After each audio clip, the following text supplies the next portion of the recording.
देश और दुनिया की तमाम छोटी और बड़ी खबरों के लिए हमारे चैनल को सब्सक्राइब करना न भूलें और बेल का बटन जरूर दबाएं। नमस्कार दोस्तों, स्वागत है आपका देश लाइव में और आपके साथ मैं हूं आशी त्यागी। क्या डर और भय की राजनीति के बेताज बादशाह बन गए हैं मोदी और शाह? आज इसी मुद्दे पर हम करेंगे बात। दोस्तों, कभी आपने सोचा है कि लोकतंत्र की असली ताकत जनता के हाथ में होती है, लेकिन अगर चुनाव कराने वाला तंत्र ही जनता से दूर चला जाए तो लोकतंत्र किसके भरोसे बचेगा? ये सवाल इसलिए क्योंकि आज भारत में यही सबसे बड़ा सवाल खड़ा हो चुका है। नरेंद्र मोदी और अमित शाह जिस तरह सत्ता के हर औजार पर कब्जा करते हुए जा रहे हैं, उससे कहीं ना कहीं डर और भय की राजनीति सिर्फ चुनाव जीतने का हथियार नहीं रह गई है, बल्कि अगर देखा जाए तो पूरे लोकतांत्रिक ढांचे पर हावी भी हो चुकी है। इसलिए ये मुद्दा, ये चर्चा गंभीर है दोस्तों। आज के ध्यान से आप सुनेगा, लेकिन उससे पहले आप लोगों से अपील, इंसाफ की आवाज को बुलंद करने के लिए और सच्ची पत्रकारिता के लिए हमारा सहयोग करें, यानी देश लाइव का सहयोग करें। साथ ही डिस्क्रिप्शन में दिए गए लिंक को ओपन कर ज्वाइन बटन दबाकर आप देश लाइव से सीधा जुड़ सकते हैं। चलिए आज की चर्चा पर आते हैं। ताजा विवाद CSDS यानी centre for the study of developing societies के सर्वे और बयान को लेकर है।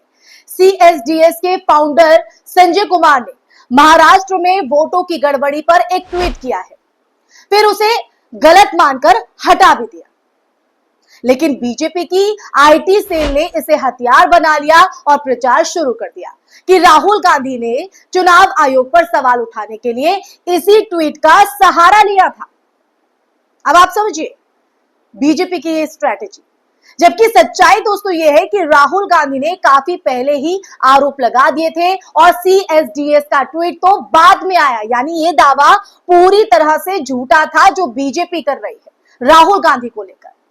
इस झूठ को फैलाने का जो काम है वो एक बार फिर किया है बीजेपी IT सेल के प्रोफेसर अमित मालविया ने, जिन्हें लोग अब झूठ की फैक्ट्री चलाने वाला कहकर पहचानने भी लगे हैं। ये पहचान बन चुकी है अमित मालविया की। लेकिन इस बार भी उनकी पोल खुल गई और साबित हो गया कि राहुल गांधी का बयान स्वतंत्र था, CSDS से जुड़ा नहीं था। और एक बार फिर मालविया को मुंह की खानी पड़ी है दोस्तों, क्योंकि कहते हैं कि झूठ छुपाए नहीं छुपता है। और अब बीजेपी का सच धीरे धीरे सामने आ रहा है। उधर अगर देखें चुनाव आयोग की बात करें तो चुनाव आयोग पर जनता का भरोसा लगातार गिरता जा रहा है। उसकी वजह भी है। द हिंदू में छपी CSDS की रिपोर्ट ये बताती है दोस्तों कि विशेष मतदाता सूची संशोधन अभियान यानी SIR के बाद गरीब और हाशिए पर खड़े तबके को लगने लगा है कि उनके वोटिंग राइट्स पर ही खतरा मंडरा रहा है। बिहार में अगर बात करें तो बिहार में तो SIR को लेकर जबरदस्त आलोचना हो रही है। लोगों को यह लग रहा है कि उन्हें जानबूझकर वोटिंग प्रक्रिया से बाहर किया जा रहा है। यह भरोसे का संकट मामूली नहीं है दोस्तों। यही वजह है कि अब आम जनता भी समझने लगी और यह सच आपके सामने ला रहा है देश लाइव। अब एक और बड़ा सवाल सामने आया है। चुनाव आयोग के मुखिया ज्ञानेश कुमार के परिवार की पोस्टिंग्स, उनकी बेटी मेधा रूपम अभी अभी नोएडा की DM बनाई गई हैं। उनके दामाद की बात करें तो मनीष बंसल जो सहारनपुर के DM है। दूसरी जो बेटी है अभिश्री, श्रीनगर में IRS अधिकारी, और दूसरे दामाद अक्षय लब्रो श्रीनगर के DM। अब सवाल उठना या उठाना लाजमी है दोस्तों कि क्या चुनाव आयोग और सरकार के बीच रिश्ता इतना घनिष्ठ हो चुका है कि जनता का भरोसा ही खो जाए? ये सवाल इसलिए, लेकिन यहां पर एक और चीज अगर हम देखें, एक और पहलू जिस पर जोर देना जरूरी हो जाता है। समस्या सिर्फ ज्ञानेश कुमार की नहीं है, ना ही कोई और व्यक्तिगत अधिकारी। अगर असल समस्या को देखें, मूल समस्या को देखें तो नरेंद्र मोदी। पिछले 10 सालों में हर उस इंसान को सत्ता से बाहर कर दिया गया जिसने रीढ़ सीधी करने की कोशिश की या जिसने सवाल उठाया दोस्तों। यही हो रहा है। कई बार देश लाइव ये सच्चाई आपके सामने लेकर आया है। अब याद कीजिए कैसे RBI गवर्नर अचानक पद छोड़कर चले गए, कैसे सांख्यिकी आयोग के लोगों ने इस्तीफा दिया, और कैसे चुनाव आयुक्त अशोक लवासा, जी हां नाम याद होगा, उनको प्रताड़ित किया गया क्योंकि वो मोदी के खिलाफ आचार संहिता उल्लंघन पर कार्रवाई चाहते थे।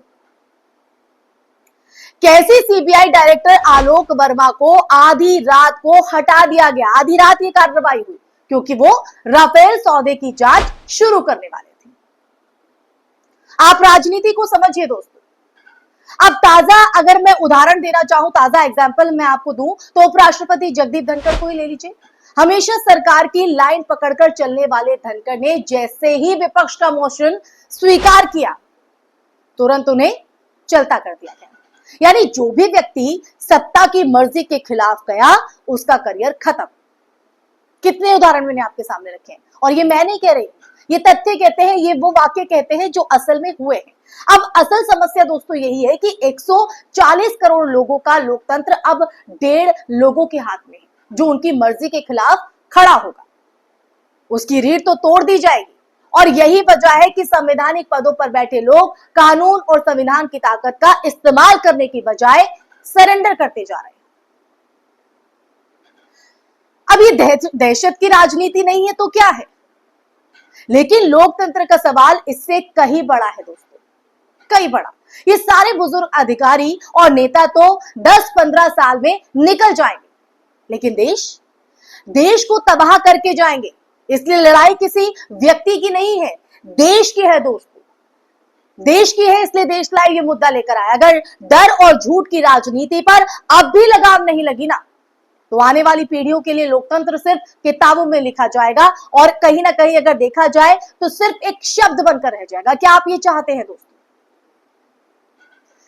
ये जो इस वक्त हम स्थितियां या परिस्थितियां देख रहे हैं, ये बेहद भयावह है, आने वाली पीढ़ी के लिए भी और हमारे लिए भी, देश के लिए भी। और जब देश के हम नागरिक हैं तो हमारा ये कर्तव्य बनता है कि देश के लिए हम आवाज अपनी खड़ी करें, आवाज को बुलंद करें। तो देश लाइव आपके लिए भूमिका निभा रहा है कि आप आवाज उठाइए तो सही, आप हाथ पकड़ाइए तो सही, क्योंकि देश को बचाना है तो हमें सबको एक साथ आना होगा, एक मंच पर। तो चाहे हम विपक्ष को देखें, और जिस तरह से चुनाव आयोग की तरफ से अभी तक कोई इस तरह का ठोस जो तथ्य है या ठोस कोई बात अभी नहीं रखी गई अपनी तरफ से। यही वजह है कि चाहे चुनाव आयोग हो और अब बीजेपी, जो कि लोगों की आंख पर, जनता की आंख पर पट्टी बांध रही थी, अब वो पट्टी कहीं ना कहीं खुलती जा रही है दोस्तों। क्योंकि झूठ को आप कितना भी बड़ा करने की कोशिश कीजिए, उसकी लाइफ ज्यादा लंबी नहीं होती है। और अब बीजेपी कहीं ना कहीं उसमें घिरती हुई नजर आ रही है, बीजेपी के साथ वो होता हुआ नजर आ रहा है। क्योंकि राहुल गांधी ने इस बार मुखर होकर जिस तरह से बात रखी है, चाहे वो SIR का मुद्दा हो, चाहे वो वोटिंग के यहाँ पर बात हो, वोटिंग में गड़बड़ी की बात हो, तो अब ऐसे में ना बीजेपी के पास कोई जवाब बनता नजर आ रहा है और ना चुनाव आयोग कोई ढंग से सफाई दे रहा है। तो दोस्तों इसलिए इस मुद्दे पर चर्चा करना बहुत जरूरी हो गया था। देश लाइव ये मुद्दा लेकर आया आपसे बात करने के लिए।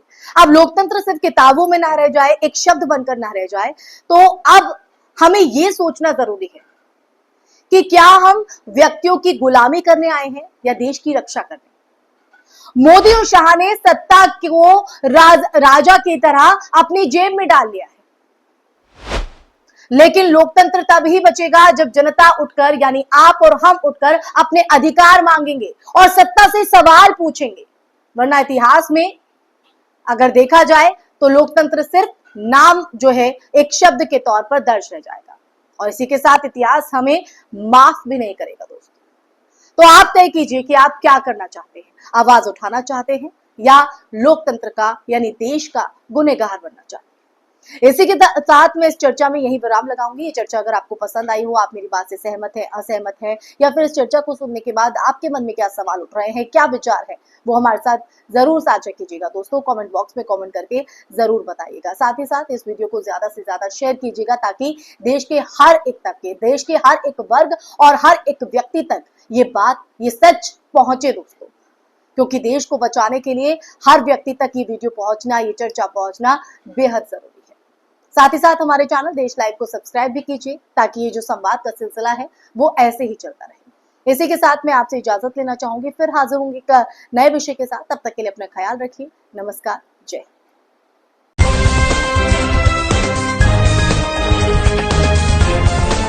देश और दुनिया की तमाम छोटी और बड़ी खबरों के लिए हमारे चैनल को सब्सक्राइब करना न भूलें और बेल का बटन जरूर दबाएं।